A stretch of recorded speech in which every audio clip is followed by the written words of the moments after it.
Gruesome Magazine. Hello, once again, I am your host, Doc Rodden, and this is Gruesome Magazine, where we review the very latest in streaming and video on-demand horror movies. Each week, my co-hosts, Jeff Mohr, Crystal Cleveland, Christopher G. Mohr, and myself will take a look at very spooky, scary, and gory genre offerings. Tonight, we are reviewing CREEPYPASTA, streaming on Screambox. I almost said it was screaming on Screambox, but that's not right. All right. Enough of that nonsense. Let me introduce you to the crew, starting off with the one and only Jeff Mohr. Jeff, how you doing, sir? I'm good. Yeah. Good. Yeah, that's perfect. I like Anthology movies. Also joining us this week is the living dead girl, the one and only Crystal Cleveland. How you doing? I'm doing fabulous. And as I spoke earlier on Decades of Horror 80s, I just booked my cruise. So have you? Are you coming with us? Mm-hmm. Yep. All right. Also joining us is award-winning filmmaker Christopher G. Mohr. How you doing? Anybody want some pasta? We all want some creepy pasta, right? Creepy pasta. No. Oh my goodness. Too many carbs. All right. I feel better about those carbs. Where's the beef? Yeah. Creepy carbs. Actually, oh God, no, I'm not going to say that because that's going to be too much of a slight against the film. I was like, well, it was kind of better than the film, but it's not true. It's not true. I mean, or is depends it? how you see things. That's my take on it. I was like, well, before we get to the film, when we want to share some interesting news with you, we are celebrating 10 years of 10 years of H&R, Gruesome Magazine, Decades of Horror, podcasting about the horror films coming out. We began in 2013 with Evil Dead, and we started this year celebrating our 10 years with Christopher's favorite movie of the year, Evil Dead Rise. yay. We'll be celebrating all year long. Ending, yes, we'll be concluding with the inaugural Grue-Crews in February 2024 that Crystal hinted at. In February 23rd through 26th, we'll have 3 nights of horror and fun in the sun. Sounds like that goes together. But regardless, we're going to be having a good time. So check the gruesomemagazine.com for details. But what we're going to do tonight, we are reviewing CREEPYPASTA. We're going to start off giving you our first impressions. Those first impressions will be spoiler-free. There's not really spoilers in this movie. But then we'll talk about the film, and then we'll give you our score 1 to 5 and our favorite scene. Okay. And then we'll, that's what we're going to do. But we hope you enjoy not only this review, but many others we have on the site. And if you do, please hit the like, subscribe, share with a friend buttons. They're free and easy to do. And each click will help us find more horror fans just like you. Yes. And I like the black. Doc, you don't normally wear black. This? Thank you. Mm-hmm. Thank you. Yep. We're all wearing black. Yeah. Goes good in the sun. You must like horror films. We must like horror films. All right, let's look at the card. CREEPYPASTA, available streaming on Screambox beginning May 23rd, 2023. A lot of 23s in that. The synopsis is: trapped in an abandoned house, a nameless man desperately searches for clues to how he got there. The answer is hidden in a series of disturbing viral videos, each of which begins to infect his mind. Oh, that's what was happening. That's what was happening. Yes. Thank you. Directed by a number of people. I'll try their names. Carlos Cobos, Aroca, Berkley, Brady, Mikel, Cravatta, Carlos Omar de Leon, Daniel Garcia, Tony Morales, Paul Stamper, and Buzz Wallick. Written by a bunch of people and starring a bunch of people. I'm done with my names for tonight, folks. This is, of course, an anthology film. And Christopher, I think you can confirm what I suspect this is. It basically stitched together a number of shorts that would be in festivals in a pseudo film format. Probably, yeah. So regardless, we are going to review this film, and we're going to start off with our resident filmmaker, Christopher G. Mohr. what was your first impression of creepypasta? You really want me to start this? I call this sleepy pasta or sleepy pasta. Pasta. Yeah, it's kind of sad because I feel like this is an insult to actually creepypasta. You have all these wonderful stories that have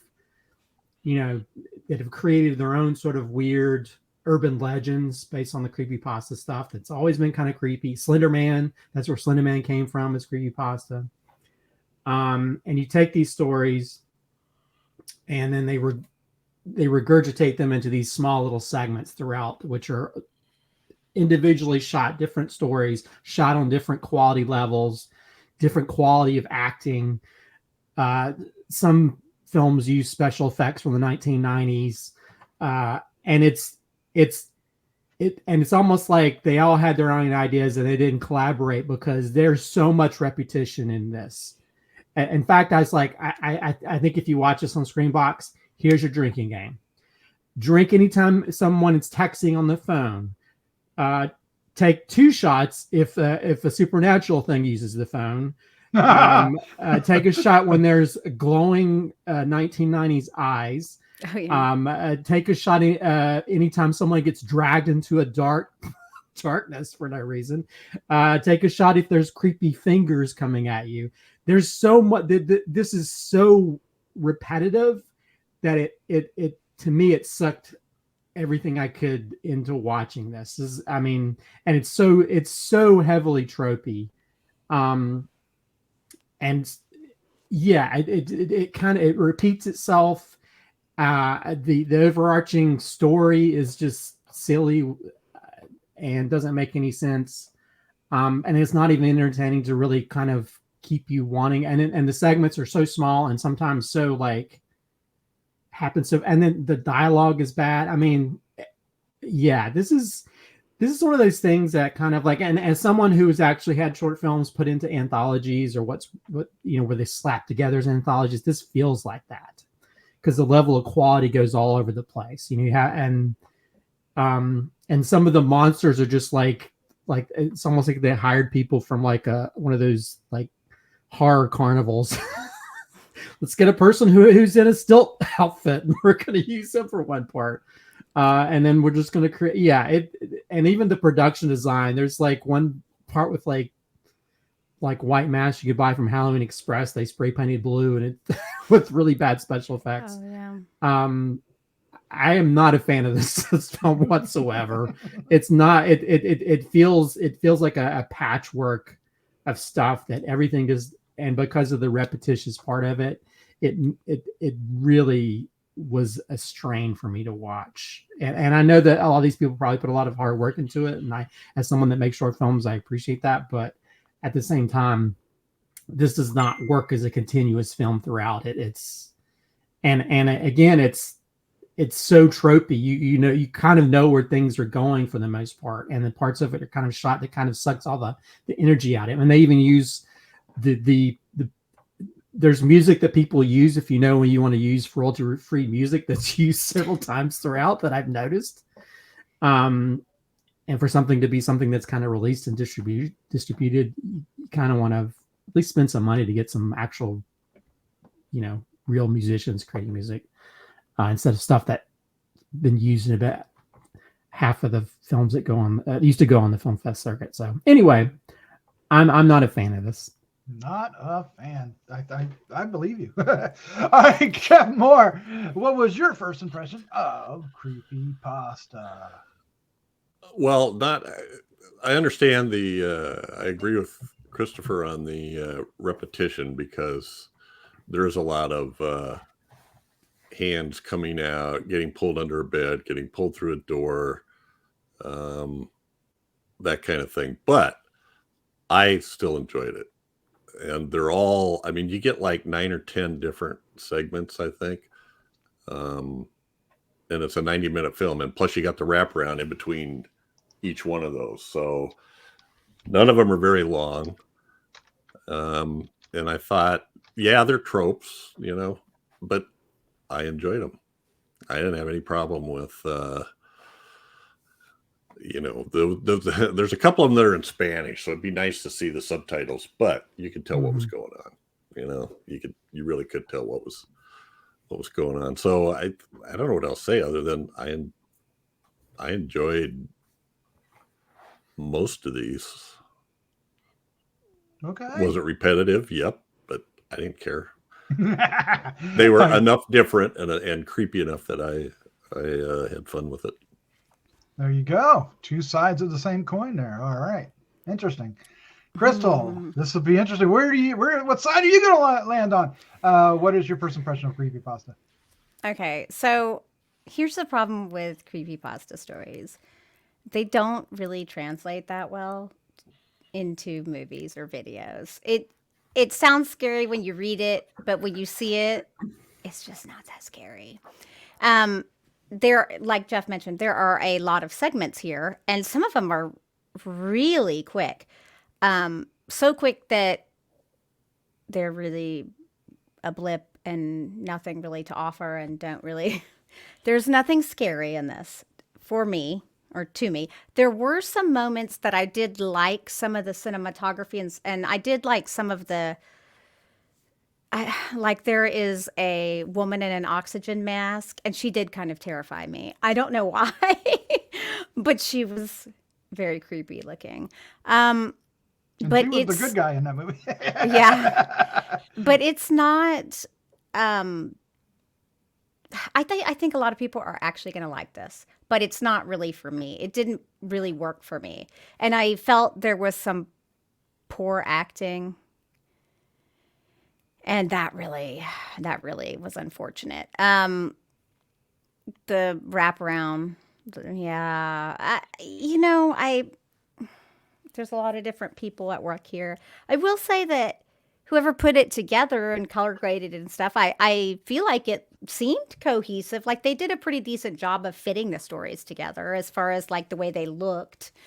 You're struggling. I mean, I didn't love it, but I also, to be completely honest with you, my expectation of this movie was incredibly low. Anytime you have a lot of these creepypasta or these kind of movies, they're always garbage. So it wasn't garbage, not really. Like the production value was higher than I anticipated in most of them. They looked okay. And they're right. You really didn't need any subtitles. I mean, you knew that the boy was saying, "I'm scared. I don't want to go to bed." And the grandmother's like, "Shut up, kid." No, she wasn't like that. She might have been. But she wasn't that mean. But there's a lot of tropes, like they mentioned, and excessively. So I just, it's a hard one for me because I didn't like it, but I didn't hate it. So would I watch it again? No. No, she said. No. I guess take that for what it's worth. Okay. Yeah. I mean, you made it through it, so that's a plus. I did. All right, so this is an anthology film, and with any anthology film of any type of production value, you're going to get some you like, and you're going to get some you don't like, and that's true here. There are a few of these that are pretty well shot, and they get you can see, I always get so I got the impression on almost all of them that people are cutting their teeth in filmmaking, because to me it felt like they were straight out of a film festival, and getting their chance, and great for them, because that's the only way you're going to get experience. That's the only way you're going to get feedback. It's the only way you're going to find out what works and what doesn't. It did hurt that there was the repetition, because it felt like a lot of them ended up with the same thing. There was a lot of, like Christopher said, creepy hands under the bed, in the closet, down the hall. People were being grabbed and pulled, and that would work in one, maybe two of them, but I think it was like every other one, if not more often than that. Ironically, I appreciated the two. I think there was two in Spanish, because not knowing what they were saying somehow made me more invested in it.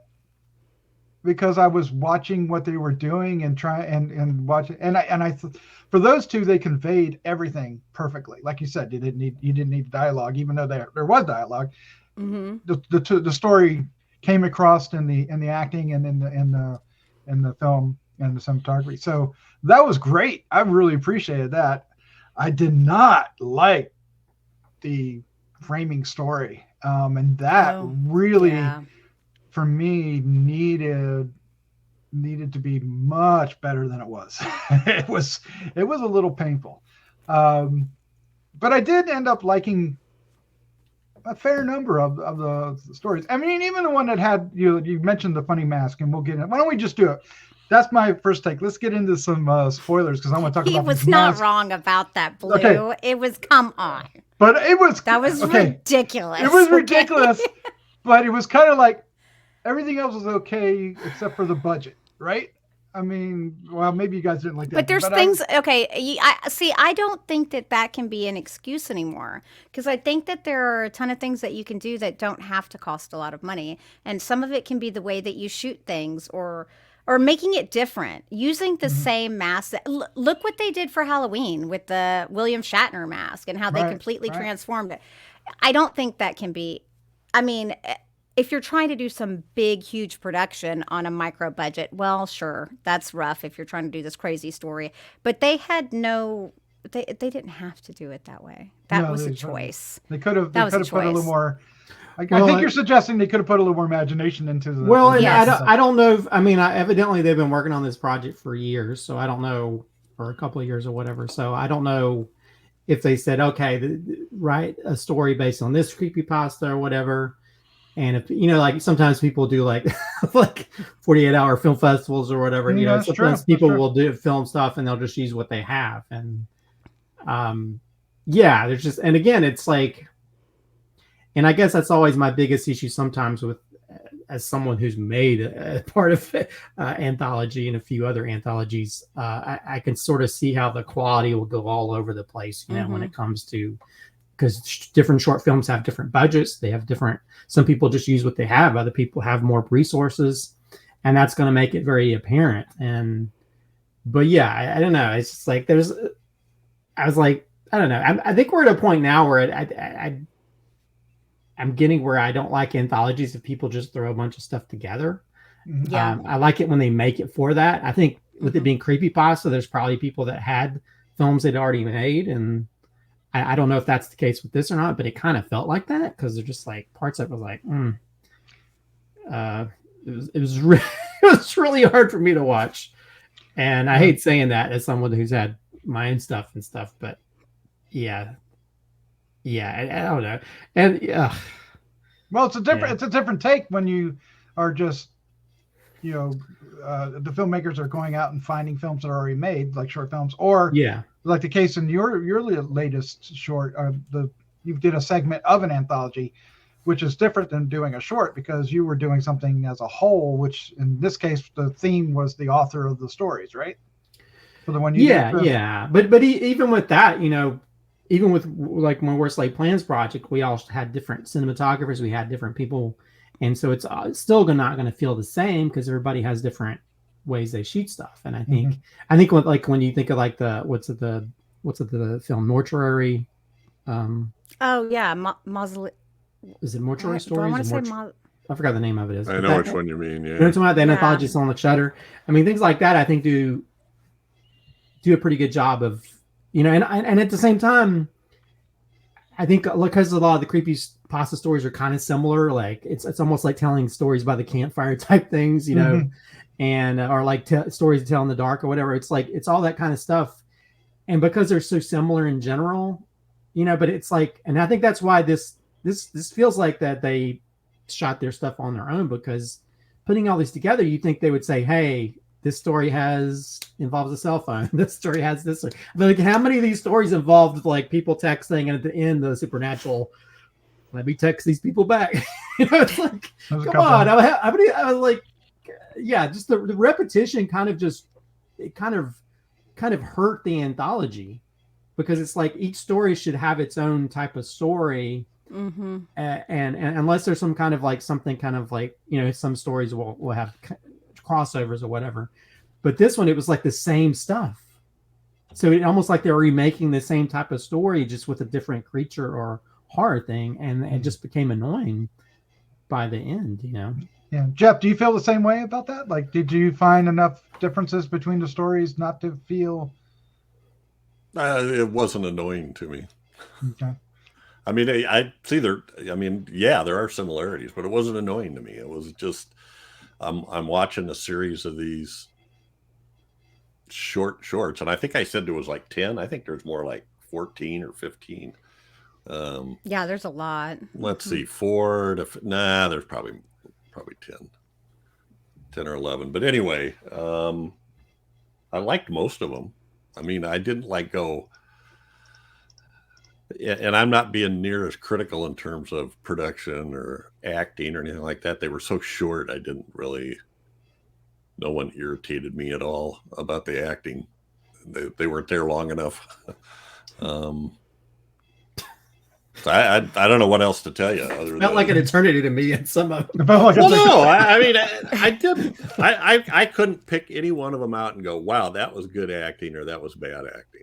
I just got into the atmosphere of them, the creepy atmosphere, and the, every one of them. You're right. Something was in the dark. Something came from behind them. Something came from the side. Something pulled them through the doorway. Something pulled them underneath. But those are all things that happen. Well, sometimes they did something, even though it was the same, they did something with a little original twist. Like the one grabbed the boy's face and like yanked it or pulled the cheek out or whatever. Not pulled the, not the cheek out, but pulled. With the hooks? Yeah.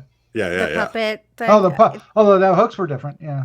Mm-hmm. No, I meant the little, I think it was one of the Spanish ones where the boy got attacked from behind right at the end. Yeah, parts of it also seemed like it just reminded me of better versions of it, like Stephen King's It. Well, yeah, and then they had the yellow. Why did they have that kid in a yellow raincoat? Yeah, because then you had two things that were very heavily influenced by that. You had the balloons one, the balloons one, and the. I like that one. But yeah, well, it plays off a Stephen King trope, the low men in yellow coats thing. That's. Or do they wear? I'm trying to remember. Is that a yellow coat and Don't Look Now? It's just it's a thing. Or, but if you're gonna do it and if you're gonna use it, you better do the homage right, or else you just look like a hack. Yeah, there was one I didn't bother me. It always kills me when we watch these and all we talk about is, oh, that was like that. That was like that. That was like that. There was nothing original, but it's not. It's not exactly like that. And I hardly ever watch a movie and go, oh, that scene was just like that.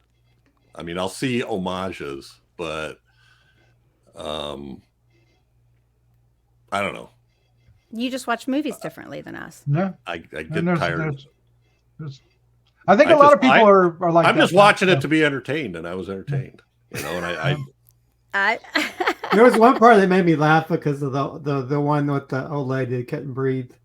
The one in the mask. The little boy comes out like, I want some water, and then you see him trying to run off down the stairs, and it was so badly she was spooky to me though. She was she scared me. I'm not gonna lie. I was like, damn.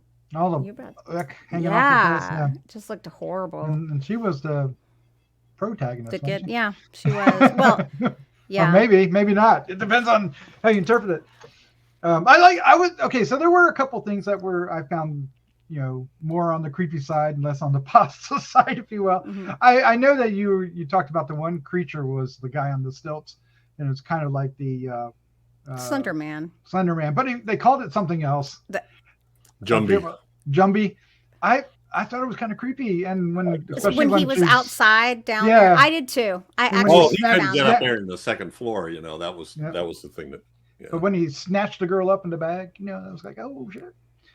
Yeah. I mean, I'm enjoyed it, and I enjoyed the two Spanish ones, and the one you were talking about, Crystal, with the lady.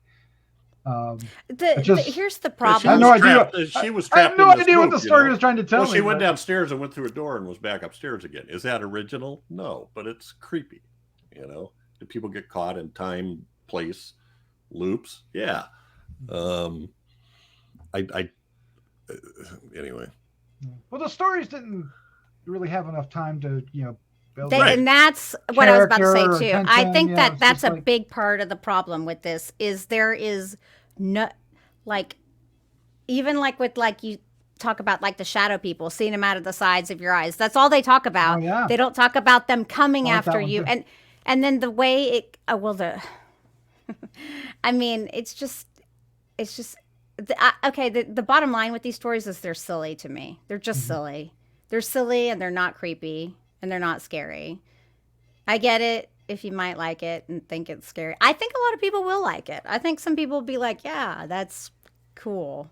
I definitely like Christopher's drinking game idea. That you get No, stuck. That would be saying. fun. I mean, that's why you can be very entertained. If and maybe I should create a little. I'll just put the disclaimer. You're at your own peril.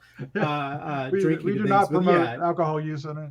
I think to be scared though, it's almost like, okay, so the wraparound story had this, like he had a reason for why this was happening and what was going to happen to him. You know, there was like kind of like a punishment thing there. And then the narrator's voice, I actually really was bothered by. I don't know why. The narration I was super, I was like, what? This is horrible. Like, these are the stories I make. Yeah. Maybe you'll be in the story too. They should change that. They should actually re-record all of it. Yeah. I mean, I'm sorry, but that voice was not good. And I don't understand. And the narration happens throughout and it just like, oh man. Yeah. Well, it introduces every story, right? All right, let's go ahead and wrap this up. Let's give our score 1 to 5 and a favorite scene. Christopher G. Mohr, you are up first. Ooh. I'm gonna give this a 1.25. I did not like. Oh wow. This. Oh okay. Wow, you really. I didn't like this. I'll give it a drinking wise, maybe a 3 if you do a drinking game. But yeah, one. Yeah, I'm not a fan of this. And I was worried that I was not going to be able to give a scene because I didn't like the majority of this because a lot of it was just but I will say the one Spanish one with the little kid in the bed. Mm-hmm. I think when it comes to, again, just to prove against Jeff's point, I don't mind if I've seen stuff before. I think sometimes if it's not done in a way that entertains me, that's when I start looking at nitpicking at things. Because I've seen stuff that's been done before, and everything's a remake of anything in general. But sometimes if I don't like it, that's when I start looking at acting or start looking at this or that. Because sometimes I can get sucked into it. And I don't really care if it's been, and you see reviews, it's been done before. But I'll say, I think when he's got the flashlight and it keeps flashing, which is, again, things we've seen where people, the lights out, they're flipping the light off and on. I kind of like, I like that where the creepy woman kept getting closer and closer, and then she figure comes under the bed, which we've seen before as well. But I think that was the most effective thing when it came to anything being creepy. But yeah, this is not the kind of pasta that I enjoy. No, al dente. Okay, wait, so what was your favorite scene? The boy in the bed, the Spanish one in the bed when he's flipping the flashlight on and off. Okay, cool. And I just wanted the one that keeps appearing. For sure. Know which one. Okay, cool. Closer and closer. Jeff. I'm giving this a 3.5. Nice. That's what I wrote down before. I like it. And I'm going to pick a segment, not so much a scene, but the one where you mentioned it, the one with the fish hooks. But what I liked about it was the guy. There was all these signs, all these things. Don't do this, don't do that, and he just ignored them all and did whatever. right? That was Until the- to me the best story as until far as the story end. goes. Oh wow! Till the end of it, when it says "Don't scream," right? So anyway, I enjoyed that one quite a bit. I like Yep. that. I like that. I agree Crystal. with Jeff there. That's the one that actually has a story and it makes sense. Because see, like I was saying, it's like you need to do something for something to happen. You kind of need that. You need something here, not just someone get. I mean, Well, I think sometimes the fact that, sometimes you could scare the living shit out of yourself just because you're home alone and you're hearing noises and you can't figure it out. There's no rhyme or reason to it. yeah. So and that's doesn't where a work lot for of me. these came into me. So anyway. That's the one that had the little puppet guy at the end, right? Yeah. Yeah, Right. because And they really- said, don't pick up the phone, don't do this. And it's like he did everything he wasn't supposed to do. And I get it. That's wonderful. That one's So- really, really good until his eyes lit Except up. the face. Yeah. If they didn't light the eyes up, it would have been perfect. Yeah. Go ahead. Sometimes you can do too much. 1990s called. So I'm going to give it a 2.5 because Hey. it's perfectly average. That's really truly what I think about it. It's like, it's not great. I mean, the quality is okay and it's cohesive. So for me, that is, that's what it's going to get. So my favorite scene is also part of the boy with the Monstie and his friend Sam in his yellow coat. So the boy like looks under the bed and then all you see is feet crawl up on the bed. Yeah. Like from the other side. And I thought that was clever because that's like a fear of mine. Like you go down and then it's coming up around you, like behind you. What do you do? Yeah. So I did like that. I was like, that's clever. And I like that kind of stuff. And those are things that when you don't have a budget, you need as much of that kind of stuff as possible. Okay. I wrote down 2.25. Yeah, okay. But I feel like I was going into this liking it more than you, Crystal, so I'm confused by myself. But so I'd say, okay, I'm going to go back. What did we say the guy's name was?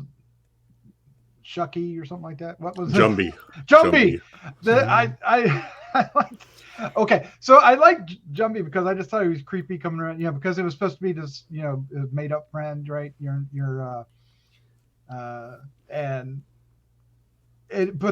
What I liked about it was her brother was such a dick. Yeah. He was such a dick. It was like, it cracked me up. He was such a dick. But I thought he looked creepy, and I thought they did a real. I mean, it obviously was just like Christopher was saying, Guy on stilts. Guy on stilts from a local haunt. But at the same time, it worked. And throwing the girl in the bag, I don't know. If it wasn't that, I thought Crystal was going to take the lady with the mask, but that one could have been it too. Well, there was a couple moments in there, but I decided to do the feet because I think that's something any filmmaker could do. Mm-hmm. Very good. It's like right or wrong, right? Think cheap. There you go. Scares on a budget 101. All right, guys, Yeah. that's actually that would be a great master class. Mm-hmm. Yeah, Scares on a budget. Mm-hmm. All right, that's our review of Creepypasta. It's streaming now on Screambox, so you have Screambox. We know you do. Watch it. Let us know what you think in the comments down below. All right, Do the drinking game. do the drinking game, but we do not condone drinking. Yeah. No. Jeff, Just drink water. Crystal, thank you for joining me. A lot of Thanks for You're having us. welcome. fun. Let's get out of here. Let's say goodnight. Good night. Good night, everybody.